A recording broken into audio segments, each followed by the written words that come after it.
সম্ভ্রান্ত পরিবারের একটি মেয়ের সঙ্গে বাবা মা তাদের ছেলেকে বিয়ে দিয়েছে।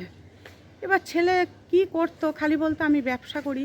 বাবা মা অনেকবার জিজ্ঞেস করেছে যে তুমি কি করো, তুমি তো কখনো বলো না, তো তুমি যদি না বলো তাহলে আমরা কি করে সম্বন্ধ দেখব। তা বলতো আমি ভালো ব্যবসা করি, তোমাদের চিন্তা নেই, তোমরা আমার জন্য সম্বন্ধ দেখো, আমি বিয়ে করবো। এবারে বাবা মায়ের একটি মাত্র মেয়ে, সেই ঘরে বিয়ে দেয়। বিয়ের পরে মেয়েও জানে বা বাবা মাও জানে তার ভালো ঘরে বিয়ে হয়েছে, সে সুখী হবে, কেননা ছেলেও ব্যবসা করে, তাদের অনেক টাকা পয়সা আছে। এই করে করে তার বিয়ে হয়, প্রায় 6-7 মাস হয়ে যায়। তা শাশুড়ি শ্বশুর দুজনেই বলে যে বৌমা আমরা তাড়াতাড়ি নাতি নাতনির মুখ দেখতে চাই। তখন বৌমা বলে মা এই তো সবে বিয়ে হলো, 1-2 বছর যাক, তারপরে না হয় আপনারা নাতি নাতনির মুখ দেখবেন। কিন্তু শ্বশুর শাশুড়ির সাপ কথা যে না, তুমি বেশি দেরি করবে না, কেননা আমরা কবে আছি কবে নেই, আমরা কি নাতি নাতনির মুখ দেখবো না, আমরা নাতি নাতনির মুখ দেখে তারপরে মরতে চাই। তুমি এক কাজ করো বৌমা, তাড়াতাড়ি আমাদের নাতি নাতনির মুখ দেখাবে। তার স্বামী বলে না, এত তাড়াতাড়ি আমি যদি সন্তান নিই বা আমাদের বেবি হয়, আমার ব্যবসার এখন ঘাটতি চলছে। তার বউ জিজ্ঞেস করছে তুমি কি ব্যবসা করো, আমি তো কখনো বুঝতে পারি না তুমি কি ব্যবসা করো, তুমি কি ব্যবসা করো আমাকেও কি বলা যায় না, বাবা মাও জানেন না তুমি কি ব্যবসা করো। তখন বলছে হ্যাঁ আমার ব্যবসার তুমি বুঝবে না, ওই সব ব্যবসা তোমার শোনার দরকার নেই, তুমি তো সব পেয়ে যাচ্ছ, বাবা মা সব পেয়ে যাচ্ছে, সংসারে যা দরকার আমি দিচ্ছি, তাহলে তোমার এত কেন জানার প্রয়োজন। তখন বউ বলল আমার কি অধিকার নেই যে আমি আমার স্বামী কী করে সেটা জানা। বলছে অবশ্যই অধিকার আছে, একদিন ঠিক জানতে পারবে। কিন্তু সে ব্যবসা করতে যেত ঠিকই কথা, কিন্তু কখনো সে দুপুরবেলা বেরোতো, কখনো বিকালবেলা বেরোতো, কখনো রাত্রিবেলা মাঝরাতে বেরোতো। তার বউয়ের একসময় সন্দেহ হলো যে কেন এরকম মাঝরাতে ও কাজে বেরোয়, কী এমন ব্যবসা যে মাঝরাতে বেরোতে হয় ওকে, বা এই যে বিকেল নেই সকাল নেই সন্ধ্যা নেই, কোনো টাইম নেই। আবার যদি একটু বেশি কিছু জিজ্ঞেস করা যায় তাহলে সে রাগারাগি করে।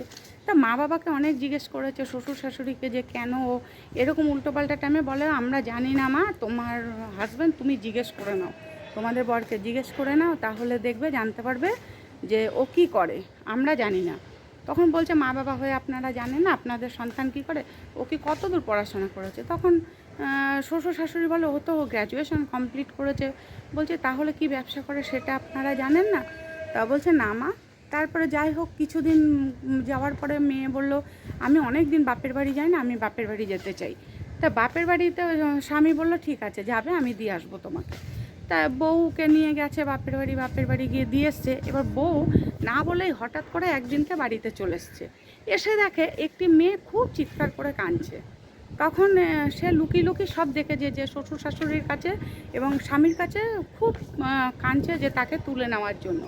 কিন্তু শ্বশুর শাশুড়ি আর স্বামী তো তাকে ধরে মারছেই, আর শ্বশুর শাশুড়ি উল্টো পাল্টা মুখে যা আসছে তাই বলছে তুমি একটা সন্তান দিতে পারো নি আমাদের সংসারে, তোমার এখানে থাকার অধিকার নেই, আমার বৌমা যখন তখন চলে আসতে পারে, তুমি এখান থেকে চলে যাও। তখন সেই মেয়েটি যে কাঁদছিল এসে, সে বলছিল যে আমি আপনাদের ছেলের বউ, আমার বাচ্চা হয়নি বলে আপনারা তাড়িয়ে দিয়ে আবার ওকে আপনারা বিয়ে দিয়েছেন, আমাকে বাপের বাড়ি রাখার নাম করে আপনারা বিয়ে দিয়ে দিচ্ছেন, এটা কি অন্যায় করেনি?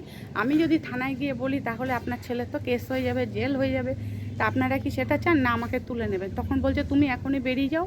তখন সেই বউ ঘরে ঢুকেছে, ঘরে ঢোকার পরে বলছে মা এটা কে? তখন সেই বউটি চিৎকার করে বলেছে জানো, তুমি জানতে চাও আমি কে? আমি হলো ওর প্রথম বউ, কেননা আমার সন্তান হচ্ছিল না 5 বছরের মধ্যে, তাই ও আমাকে ছেড়ে দিয়েছে। আর ও কী ব্যবসা করে জানো? ও 2 নম্বরই ব্যবসা করে, যেখানে কোনো সৎ পথে রোজগার নয়, যেটা করলে মানে মানুষের ক্ষতি হয়, সেই সব কাজ ও করে।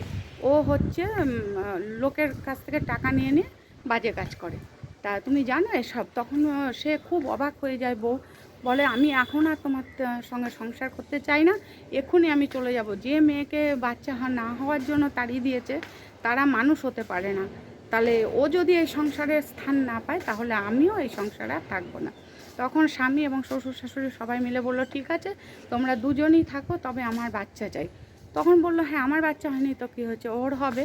তখন যাই হোক দুই বউই সংসারে থাকতে শুরু করলো এবং দুই বউকে নিয়েই তারা সংসার করলো। কিন্তু ওই যে ছোট বউ হয়েছিল সে কিন্তু পুলিশের কাছে সব খবর দিয়ে দিয়েছিল এরকম এক বউ থাকতে মিথ্যা কথা বলে আর একটা বিয়ে করেছে এবং সন্তান না হওয়ার জন্য তাকে টর্চার করেছে বড় বউকে। এইসবের জন্য তার হাজব্যান্ডকে কিছুদিন হয়তো জেল খাটতে হয়েছিল, তারপরে এসে সবাই মিলে সুখে শান্তিতে একসঙ্গে সংসার করতে শুরু করলো। গল্পটা ভালো লাগলে অবশ্যই আমাকে ভালোবাসা দিয়ে পাশে থাকবে।